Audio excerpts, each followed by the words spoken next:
아, 안녕하세요. 저는 인천대학교의 김민경이라고 합니다. 반갑습니다. 네, 저는 연정원 회원이기도 하고요. 그리고 어떻게 보면 백두산족에게 고함이라는 책을 통해서 한국 철학 또는 한국 사상의 정체성이라는 것은 무엇일까?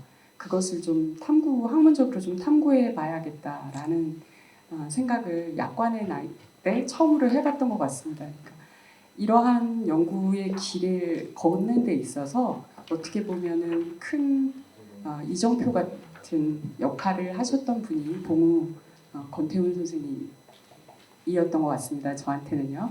예, 그리고 이 논문은요. 지금 발표 시간이 저희가 그렇게 많이 주어지지 않아서 제가 간략하게 논문에 대한 얘기를 좀 이렇게 설명하는 형식으로 좀 진행을 좀 하려고 합니다. 저는 한 20분 정도만 진행을 하도록 하겠습니다.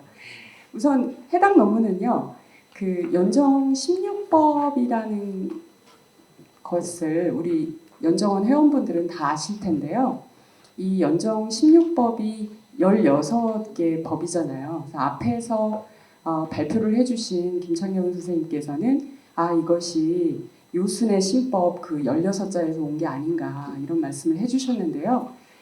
제가 자료들을 쭉 보면서 보다 보니까 조선 후기 때 여러 그 내단 관련된 자료들이 있습니다. 예를 들자면 뭐 중명문이라든지 아니면 단학진함이라든지 아마 굉장히 생소하실 겁니다. 왜 그러냐면 이게 번역이 된 적이 없거든요. 그래서 그 정확하게 저자가 알려지지 않았던 여러 수련 서적들이 좀 꽤나 있거든요. 그런데 이런 서적들이 가지고 있는 특징이 하나 있습니다. 어떤 특징이냐면요. 이게 굉장히 중요한 지점인데 목판본이나 금속 활자본이 없어요. 그 얘기는 뭐냐면 정식 출판된 적이 없는 책이라는 뜻입니다. 그러니까 전부 다 이런 책들의 특징은 다 필사본입니다. 그래서 필사본에서 필사본으로 이어졌고 정식 출판을 거치지 않은 책들인 거예요.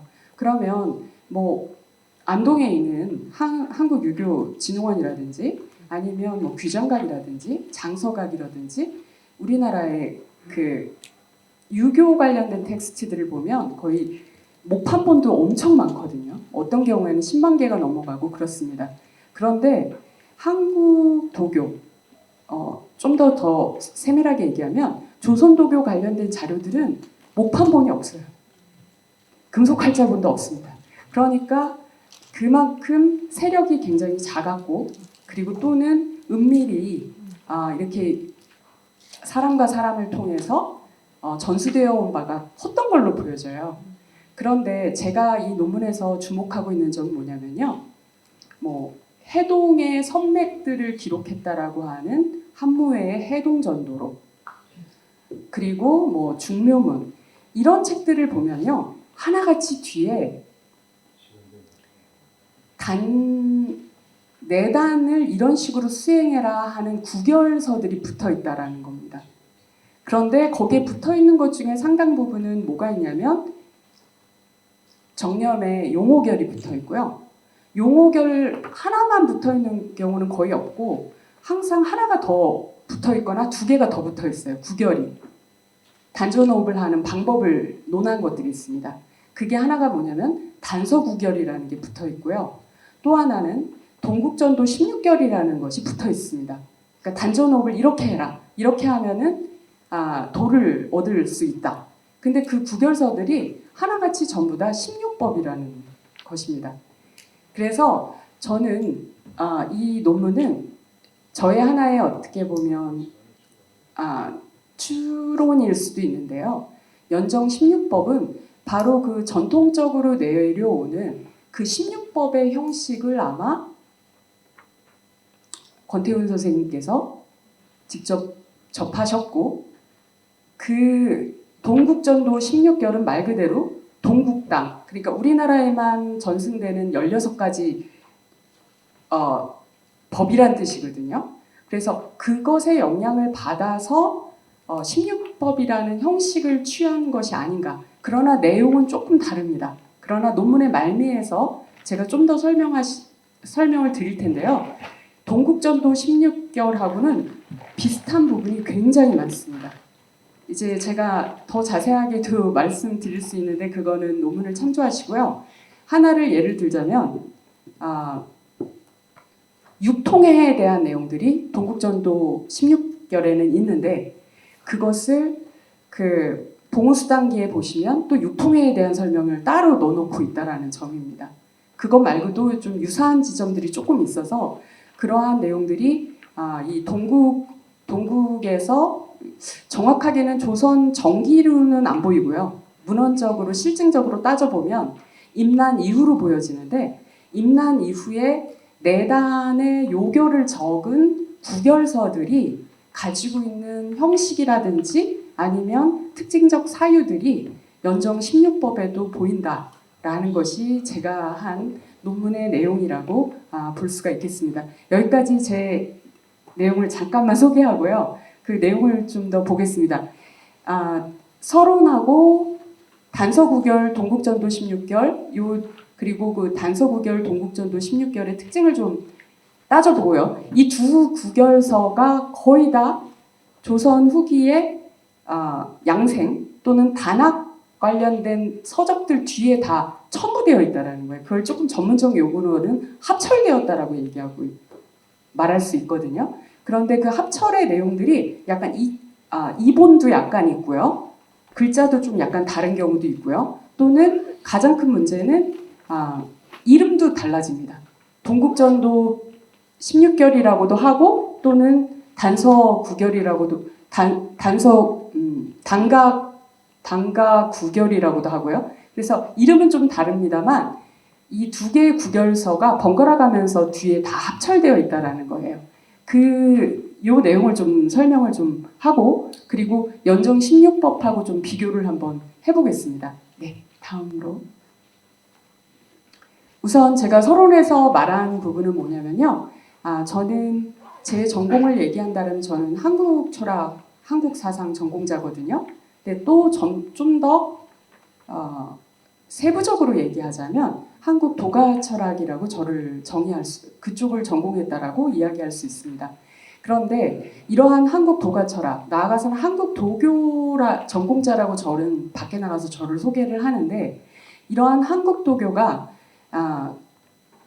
대학에서 구체적으로 학문의 체계를 갖추게 된 것은 정재서 선생님이나 여러 선생님들이 말씀하는 것처럼 1980년대 소설 단이 등장하고 나서부터입니다. 그러니까 그 전까지는 대학이라는 곳에서 한국 도교라는 것이 정식적인 이름으로 강의가 된 적이 없었습니다. 그러니까 그런 면에서 소설 단이 가지고 있는 위상이 매우 크다라고 얘기를 할 수가 있겠습니다. 그리고 저는 이제 용어 비결을 좀 주의 깊게 보는 이유는 아까 그 단서구결, 동국전도 비결이라든지 이 16법들이 같이 합철되어 있는 것이 용어결이라는 거예요. 그래서 아마 권태훈 선생님은 제가 지금은 돌아가셨지만 이 부분을 보셨는지 안 보셨는지 만약에 계신다면 너무 여쭙고 싶은데요. 지금은 이제 여쭐 수가 없는 상황이겠죠. 예, 그 다음으로 넘어가 주시기 바랍니다. 제가 아까 전에 얘기했듯이 한국 도교 특히 단학 관련된 자료들이 가지고 있는 특징이 필사본이라는 거, 그런 측면이라는 거, 그리고 아까 얘기했던 단서 9결이나 동국전도 16결 같은 단학을 배울 수 있는 구결서들이 하나같이 전부 다 합철되어 있다는 거. 그러니까 본론 뒤에 이렇게 구결서라고 해서 합철이 되어 있다는 겁니다. 네, 그리고 용어 비결을 가지고 제가 예를 들자면 현재까지 연구된 바에 의하면 6개의 판본이 있습니다. 생각보다 많죠. 예, 6개의 판본이 있는데 여기 보시면 연종원본이 있고요. 그리고 동국대본이 있고요. 이능화의 조선 근대 도교에 대해서 처음으로 연구한 연구자입니다.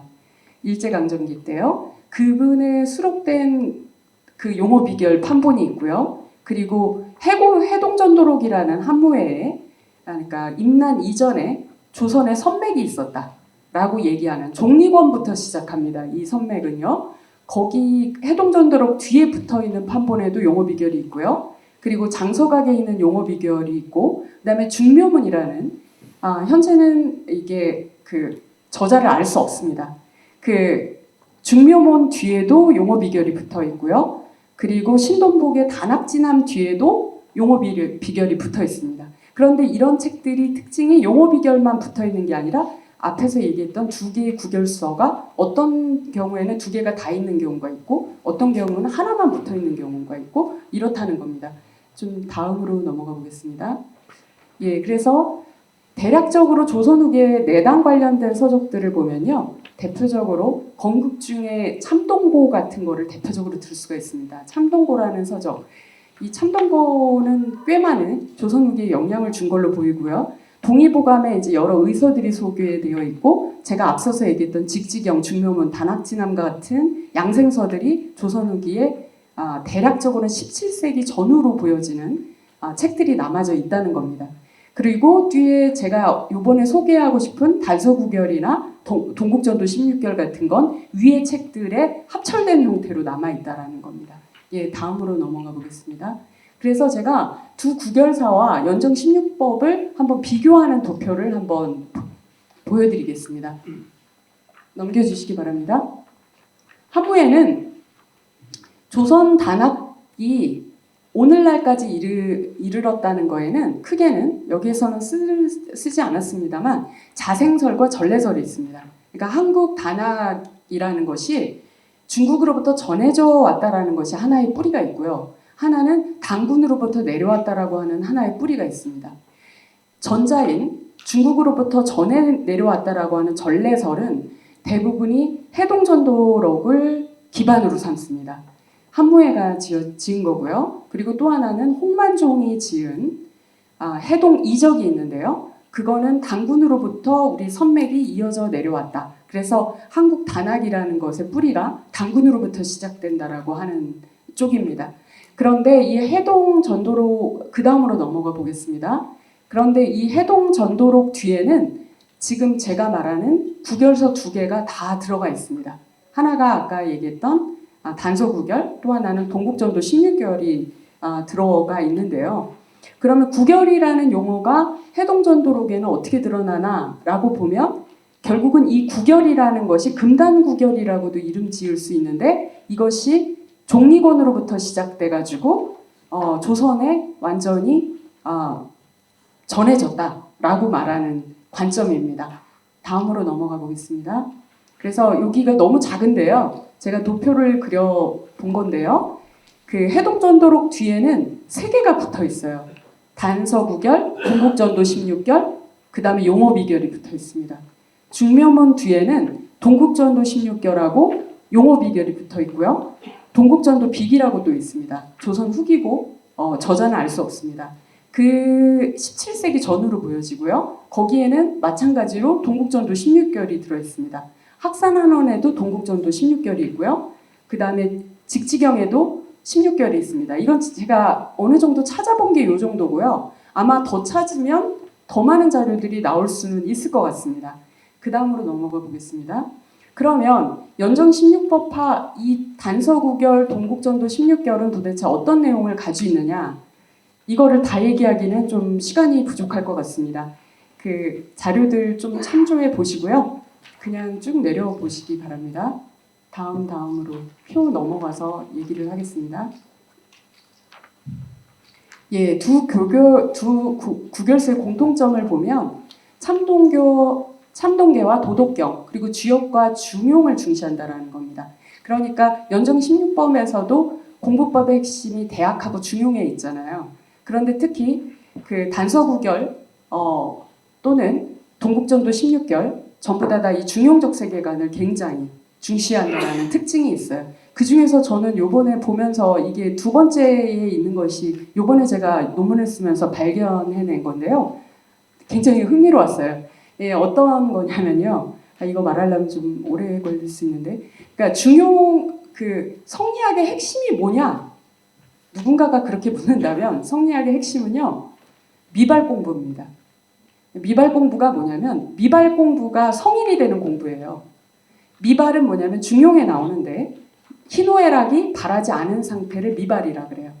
그리고 그것이 바랬는데 중절하면 그것을 기발이라고 하는데 그 중절할 경우 화의 공부라고 합니다. 중화 공부라고 하는데 희노애락이 발하기 전을 중이라고 하고 그것이 바랬는데 조화를 이룰 때 그것을 우리가 화라고 하는데 그래서 이 중화 공부가 핵심이고 미발 공부가 핵심이거든요.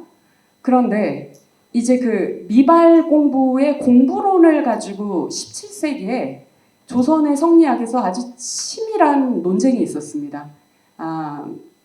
그게 인물성 동의론, 미발 심체 논쟁이라든지 이런 논쟁들이 어떻게 보면 중국의 성리학과는 다른 조선 성리학의 가장 핵심이라고 할 수 있는 부분이거든요. 왜냐하면 중국엔 그런 논쟁이 없어요.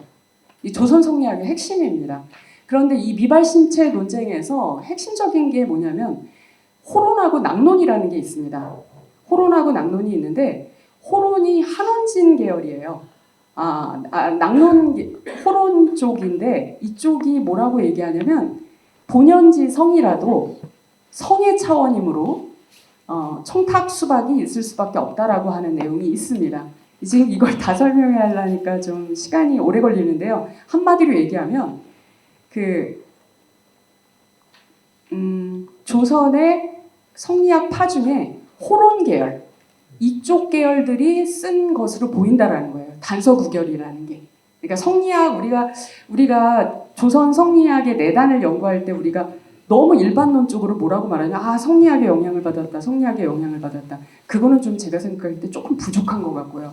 왜 그러냐면 조선 시대가 성리학 국가인데 다 성리학의 영향을 받지 않았겠습니까? 그럼 구체적으로 도대체 어느 쪽 맥락에서 연원을 해가지고 내려오는가? 이거를 팠을 때는 제가 요 내용만 가지고 추론컨대는 호론 쪽, 낙론보다는 호론 쪽 계열에서 이 단서 구결이나 이쪽 계통을 팠던 걸로 보인다. 그렇게 얘기를 할 수 있습니다. 그게 세밀하게 어떻게 증명할지는 논문을 조금 참조해 주시기 바랍니다. 그리고 또 하나의 특징은 단우 단제를 굉장히 중시한다는 겁니다. 그러니까 수행을 할 때 반드시 커뮤니티, 약간의 수련 공동체를 반드시 만들어서 하라고 말해요. 그러니까 혼자서는 절대 하지 말라 그래요. 그러니까 팀을 이루어서 이 단학 수련을 해야 한다. 단우가 매우 중요하다. 그리고 단제, 거기에 해당되는 걸 누가 돈을 대줘야 된다. 그런 개념들이 있고요. 그 다음에 또 하나 특징이 북두칠성 신앙입니다. 그래서 실제는 칠성검을 걸어놓고 수행해라. 그리고 수련이 잘 안 될 때는 북두칠성에게 너가 절하고 참회해라. 이런 내용들이 되게 반복적으로 등장한다는 겁니다. 그리고 또 하나는 소주천, 그리고 참동고에서도 많이 나옵니다만 화후라는 게 굉장히 중요하지 않습니까?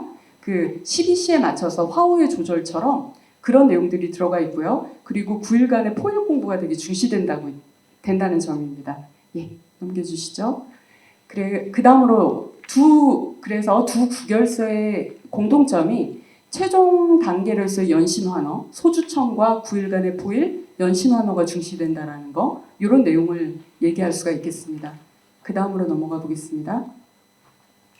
그리고 이제 특별한 거는 단결 같은 경우에는 굉장히 노자를 강조합니다.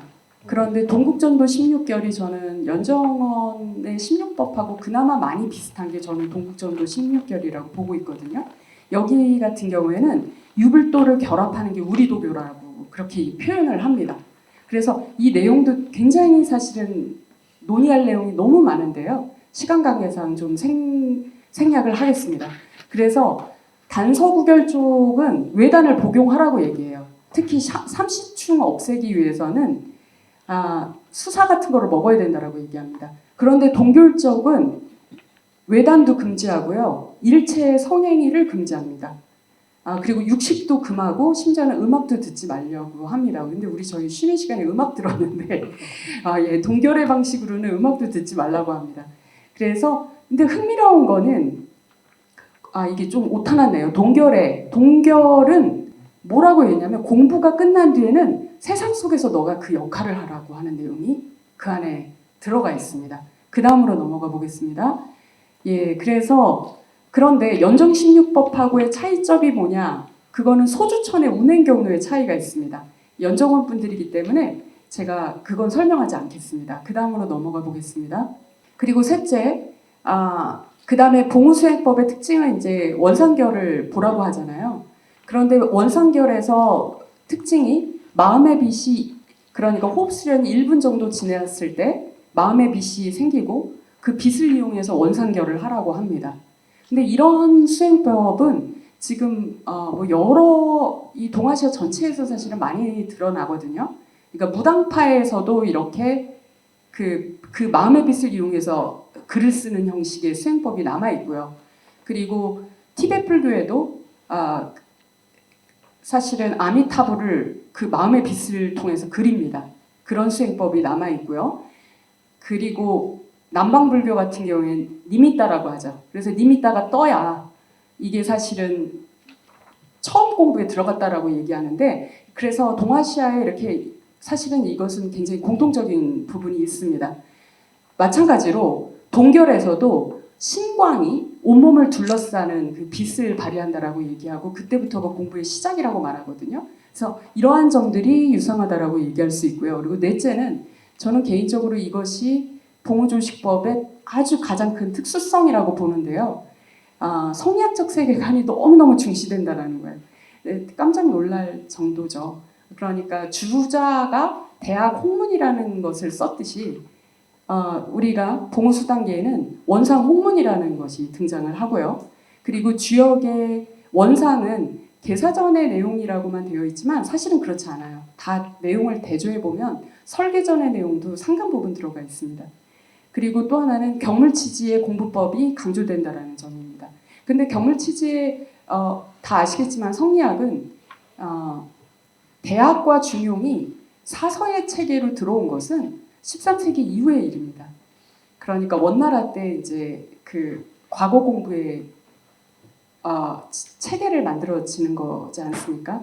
그래서 이러한 경물치지 공부법, 이 전통을 미발 공부법, 중화의 공부법, 이 전통을 한국의 내단이 적극적으로 수용하고 있는 형태라는 것, 이게 굉장한 특징이라고 할 수 있습니다. 그럴 때 우리는 조금 대왕조로부터 내려오는 공부법이다라고 하는데 사실은 주자의 미발 공부법이 그 안에 가장 큰 핵심으로 자리 잡고 있다는 것은 굉장히 큰 특징이라고 볼 수가 있겠습니다. 예, 그 다음으로 넘어가 보겠습니다. 그리고 제가 이제 흥미롭게 보는 게 이제 육통에 대한 기술이에요. 동결은 대승불교 경전인 영락경을 인용하면서 육통을 소개합니다. 그러면서 육도의 세계와 누진통의 아라한의 경지를 설화하는데요. 봉우 선생님의 육통해는요. 나머지 내용은 다 동일하지만 누진통은 빠져 있습니다. 그래서 그리고 유사한 거는 그 타심통을 보면 상대가 말하기 전에 무슨 말을 하는지 알 수 있기 때문에 외교, 정치, 군사 분야에 유용하게 쓰일 수 있다라고 얘기합니다. 그런 거는 동결이 공부의 완성 뒤에 그것을 세상 속에 나가서 실현하라고 하는 가치관과 맞닿아 있다라고 봅니다. 그 다음으로 넘어가겠습니다. 그래서 제가 2, 3분 넘긴 것 같은데요. 결론만 얘기하면 이 구결서가 합철된 내용들이 있습니다. 그리고 그 홍만종의 해동이적은 단군으로부터 내려오는 도교의 자생론을 이야기를 하는데요. 봉우의 조식법은 단군으로부터 시작하는 내단 공부법의 자생설을 말한다는 점에서는 해동 전도록보다는 해동이적에 가까운 세계관을 가지고 있다라고 말할 수가 있겠습니다. 그런데 두 구결서와 유사하게 봉우조식법의 세계관은 조선 후기의 성리학적 세계관, 그러니까 예를 들자면 대학의 경물치지 공부법과 중화 공부법입니다. 이런 것과 통한다라는 점, 이런 것은 굉장히 주목되는 지점이라고 보고요. 그리고 수행 과정이 일부 유사한 점, 그리고 동결과 똑같이 육통을 비중 있게 다룬다라는 점은 더욱더 좀 연속선상에서 볼 수 있는 점이 있지 않을까라는 생각을 하게 합니다. 그래서 이러한 것은 그리고 동결이 가지고 있는 것은 현실 정치 참여를 말한다라는 점에서 20세기 초 민족적 위기 상황에서 한국 도교가 가졌던 세계관을 유추하게 합니다. 그래서 이상의 한국 내단학과 20세기 봉우조식 법과의 관계성에 대한 연구는 한국 독일화하는 것의 정체성이 과연 무엇인가 이 부분과 아주 밀접하게 맞닿아 있다고 생각을 합니다. 네, 감사합니다.